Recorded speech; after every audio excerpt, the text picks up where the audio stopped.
Welcome to Not Your Typical English Podcast. Join Kristen, Miriam, and Bea, your English teaching hosts. Dive into engaging conversations beyond textbooks, exploring idioms, phrasal verbs, and unique vocabulary. This isn't your typical English class. It's a fun, memorable journey through language, culture, and daily life. Whether you're learning English or just love languages, buckle up for an amusing experience in Not Your Typical English Podcast. Hey amazing listeners, we're back with another flavorful episode of our podcast. I am Bea, and today we're diving into the world of food, hoping to serve up some real food for thought. In a nutshell, today we will be exploring different dishes and culinary techniques that allow us to whip up a delightful experience. Hi all, it's me, Kristen. I'm so excited to talk about food. It's one of my favorite things to talk about in any language. I may need to simmer down my enthusiasm. We're going to chat about all things food and cooking while feeding our brains with enriching vocabulary. Hey there, Miriam here. Talking about food is like a piece of cake for me. I love to dig into the flavors, especially those rich in umami. Today, we'll dig into various cuisine and ingredients, exploring the magic that adds depth to our culinary experiences. Get ready to savor the discussions as we explore the language of the world of food, uncover the essence of different cuisines, and understand what makes our taste buds dance with delight. Exactly. And trust me, this episode is a chance for us to spill the beans on some of our favorite foods, recipes, and more. Gastronomy isn't just about eating. It's about understanding the origins, cultural significance, and the stories behind the food we savor. Exactly. So stay tuned as we whip up some delightful conversations discussing flavors and the wonders of various culinary experiences.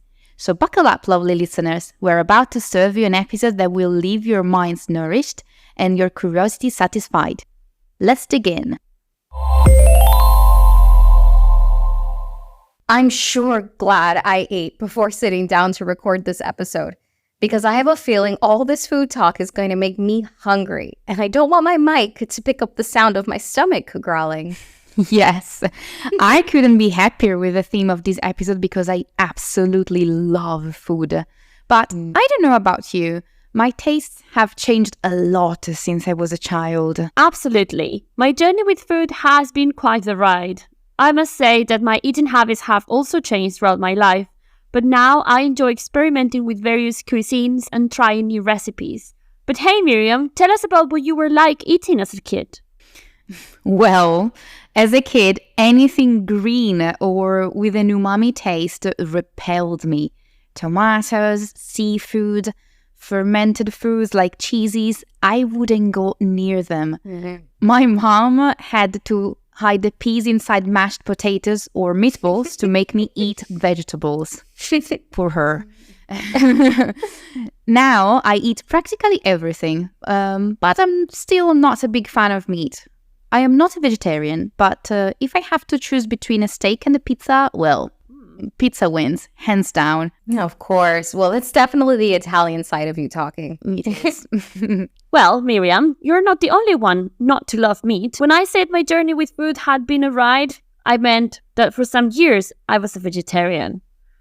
So, Miriam, is there anything you don't eat? The only things I have never tried are Brussels sprouts and my nightmare, persimmons. I have an issue with the slimy texture. Just looking at them, I can't. No, I love persimmons, but I can totally relate to you. Certain textures can be a deal breaker for me too. Tripe? Oh no. Has anyone tried that? Yeah. Nope. Please don't. But it is fascinating how our tastes change and evolve over time. Yeah, absolutely. I'll admit I've never tried a persimmon either, simply because I don't know how to eat one.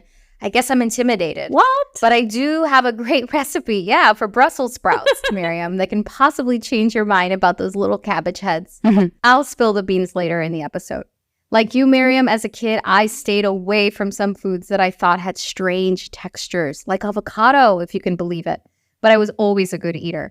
Growing up in a Hispanic household, I didn't grow up vegetarian, and there were usually rice and beans at every meal. We often ate at home, So growing up, I often observed my parents cooking, which is how I learned to cook. Now, as an adult, I'm forced to avoid certain foods like mushrooms or some cheeses, but more as a result of dietary intolerances. I totally see your point. I'm not going to make a list of my intolerances as we'll be here until next week. I'm curious to know, Miriam, what's your favorite dish?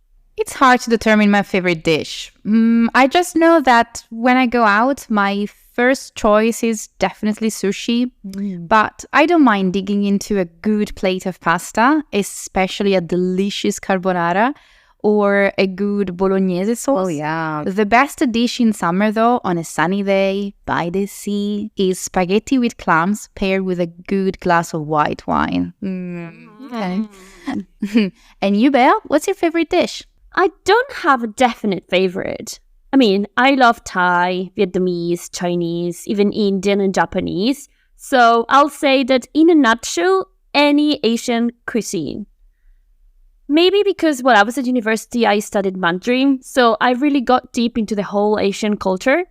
I even spent a month in China back in 2010. And while I was there, I learned a very easy but yummy recipe that I'll tell you about later. Okay. What about you, Kristen? What's your favorite dish? Oh, that's a toughie because I'm a total foodie. Gastronomy and good eating is important to me. And I have to say, since being exposed to Italian and French culture, well, it's become incredibly important as both cultures revere their individual cuisines so highly. But if I must choose, I will say my heart and stomach are loyal to tacos. They're so versatile. And you can make them as healthy or as fatty as you like. Yes. Yeah. And after moving to Italy, I also have to say pasta is a very close second. Once you've had pasta in Italy, well, it's life-changing.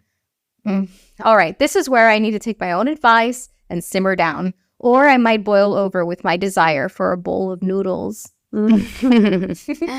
Well, let's deliver on our promise of telling our listeners about some recipes. Miriam, you start. Okay, so this recipe is a piece of cake, even for people who are hopeless at cooking just like me. And quite literally, because it's the chocolate cake that my great-grandmother used to make for my mother, and we still make it. So it has a sentimental value for my family. Okay. Yeah. So you'll need 250 grams of sugar, 200 grams of flour, 100 grams of cocoa, 250 milliliters of milk, almond milk if you are vegan, and 8 grams of baking powder. Don't forget to preheat the oven to 180 degrees Celsius. This is something that I often do. I forget to preheat the oven. Okay, then it's easy. You just mix the dry ingredients first, then add the liquid ones and bake in the oven for about 30 to 30 minutes. And voila, your simple chocolate cake is done. A trick to make it even more delicious is to cut it in half and once cooled, you add the berry jam in the middle. Oh my God, yum. Oh, that triggered my sweet tooth. Okay, now let's move on to something healthier. Chris, your turn. Okay, well, my recipe is crunchy, light, healthy, and delicious. It's a Brussels sprout slaw with a honey mustard dressing that sure changed my mind about this vegetable. I make it often around the holidays, and it's always a huge hit. Yeah, rather than cook the Brussels sprouts, they're eaten raw. I find that the flavor is much better than in cooked sprouts. Here are the steps. 1. You have to shred the sprouts. Cut off the tough ends of each sprout and remove any brown outer leaves. Then, using the slicing blade on your food processor, pop the sprouts in the machine and push them down so they can get sliced thinly and quickly. If you don't have a machine, you can chop the sprouts thinly. Make sure to give all the leaves an extra good chop at the end to ensure you have thin pieces. After, whisk together olive oil, vinegar, honey, Dijon mustard, garlic, and salt. Next, in a bowl, combine the shredded sprouts, equal parts toasted almonds and shredded Parmesan cheese, some dried cherries, and drizzle with dressing. And voila, that's it. Now, another thing I love about this recipe is that it's very versatile. You can substitute the nuts for seeds or omit the cheese altogether. Or what I like to do is add pomegranate seeds rather than dried fruit. The slaw can be served as a side dish, or if made big enough, a vegetarian main dish, because why not? On our Instagram page, we'll post a link to the full recipe so you can get exact quantities for the ingredients. Yummy. I think actually, Chris, you made that last year for Thanksgiving dinner. I sure did. That was the first time I tried Brussels sprouts, and I can confirm that it is delicious. Yes. So now it's my turn. So my dish is called ja chang kai, but it's simply a tomato egg stir fry. I used to have it all the time when I was in China, and it actually reminds me of an Italian dish called uovo in trippa, that is eggs in tripe, but I promise there is no tripe involved. Phew, good. 100% vegetarian. Okay, so you start by cutting tomatoes into small wedges and chop the spring onion, or scallion for my American friends. Hey, Chris. Then crack 4 eggs into a bowl and season with a 1/4 teaspoon salt, a 1/4 teaspoon of white pepper. Beat the eggs for a minute. Okay, you then preheat the pan over medium heat and add some oil and immediately add the eggs. Scramble the eggs and remove from the pan and set aside. Now turn up the heat to a high and add the tomatoes and spring onions. Stir fry for a minute and add a teaspoon of sugar, 1/2 teaspoon of salt, and a 1/4 cup of water. Add the cooked eggs, mix everything, and cook for 1 or 2 minutes until the tomatoes are completely softened. Then wait for the sauce to thicken. I like to serve it with steamed rice, but bread does a good job too. I hope we have opened your appetite. Oh, well, mine's wide open. When's dinner? So, did you notice that to talk about the recipes, we use the imperative form? That's right. Imperatives are commonly used in various contexts, including giving directions, issuing commands, making requests, offering advice, or providing instructions, and that's why we use the imperative form in recipes. For example, crack 4 eggs into a bowl, and the subject is often omitted. So is the imperative form like the base form? For most verbs, the base form is used as the imperative. For example, mix the dry ingredients first. Okay, and what if I have to make a negative sentence? Well, to create a negative imperative, use don't, followed by the base form of the verb. For example, don't forget to preheat the oven, Miriam. Okay. Now, let's look at some of the phrases we've used in today's episode. So, in a nutshell means to summarize something concisely. Spill the beans. This phrase is used when someone reveals a secret or discloses confidential information. The imagery suggests accidentally tipping over a container of beans, letting the contents or information spill out. A piece of cake. This expression refers to something that is very easy to do or accomplish. The analogy is like cutting and sharing a cake, implying that the task at hand is as simple as taking a slice of cake. Whip up means to make a food or a meal very quickly and easily, often implying improvisation in the kitchen or creating a dish without extensive planning. Simmer down means to become less angry or excited about something. This expression refers to reducing heat, both literally and metaphorically.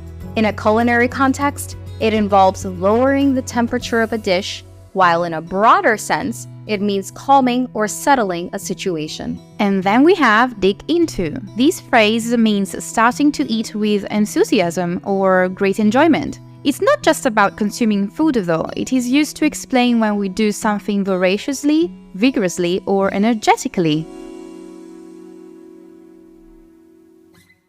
All right, listeners, are you ready for a sweet ending? I don't know about you, but I always try to save room for dessert. The word of this scrumptious episode was gastronomy. Bea, can you tell us what it means? Certainly. Gastronomy is a noun, and it means the art or knowledge of selecting, preparing, and eating good food. It can also mean the culinary customs or style of a country, for example, Italian gastronomy or Chinese gastronomy. 2 very yummy culinary cultures indeed. Yeah, gastronomy is a link between a culture, its food, and traditions. Well, we hope you all enjoyed learning about our gastronomic experiences. Until next time, stay hungry. Bye. Bye-bye. Thanks for accompanying us on another episode of Not Your Typical English Podcast. Join our community, share your language stories, and keep the conversation going on our socials. Keep practicing, keep learning, and keep embracing the diverse world of languages. Until next time, happy learning!